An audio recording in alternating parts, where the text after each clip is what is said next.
He's going to fight Brock, and then he's going to retire. He's just going to get that. To me, the most impressive fighter to ever step in the octagon is Daniel Cormier. He's certainly one of them. I just in terms of how's he more impressive when John Jones beat him? Because so John Jones is without a doubt the most talented and best fighter. To me, with the tools that DC is working with, when you're 5'9", 5'10", and you're dealing with guys who are so much taller, with so much more reach, and all. He's undefeated as a heavyweight. The only man he's ever lost to was John Jones, and everybody else, all comers. Stipe Miocic, just give me a number. Yeah, and he's taken every one of them out. Listen, I'm a giant fan of DC. He's just incredible. Don't get me wrong. It just shows you how good John Jones is, or John Jones has his number, whatever the case. But it's both. I'd like to see DC fight John Jones at heavyweight. Me too. 240?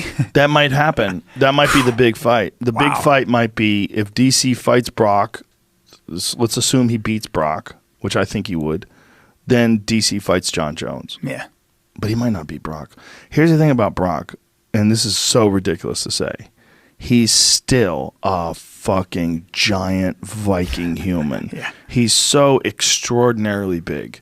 Yeah. He's so powerful that if he clips DC, anything can happen. Yeah, but he's going to get punched in the face by DC. And I personally believe that if you are not getting punched in the face and working on patterns and really working on your striking, you get into the ring with a guy like Daniel Cormier who does that every day. True, but we don't know that that's in the jaw. We don't know that's the case. We also know that he has been wrestling with this Michigan State wrestler that's one of the best wrestlers on the planet Earth. This video of him wrestling with this current phenom. Yeah. And he's training with like real elite world class fighters. But you're Who wrestling knows what in he's the doing octagon. with his striking. Yeah, but Daniel Cormier's got that down, and he's also Brock is also the WWE champ, bro. I don't know if you know. There is that. He's throwing people around. There is that. Got hit with a chair. You're right.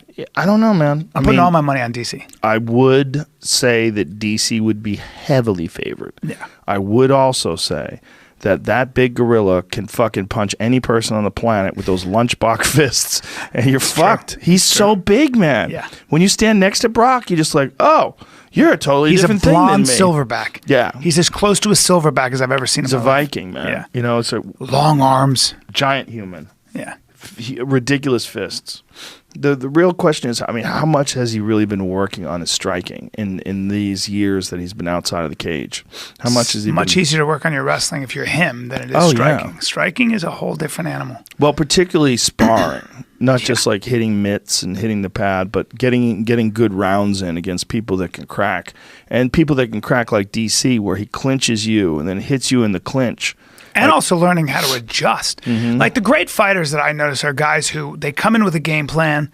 That game plan gets shut down, and then they change it up. Right. Then they do subtle things. They just start doing little differences, and you go, "Oh, you're doing a whole different thing here." Yeah. And that guy can't see it, or a lot of people can't see it, and that's what I think is amazing. Then there's the other thing. He's got to get off the sauce. So he got off the sauce.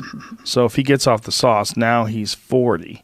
And he's been on Mexican supplements for the last few years, for sure. Yeah. And your whole endocrine system is just like, wee, what's going on? Hey, where's my roids? Good luck. Yeah. I mean, who knows? Who knows?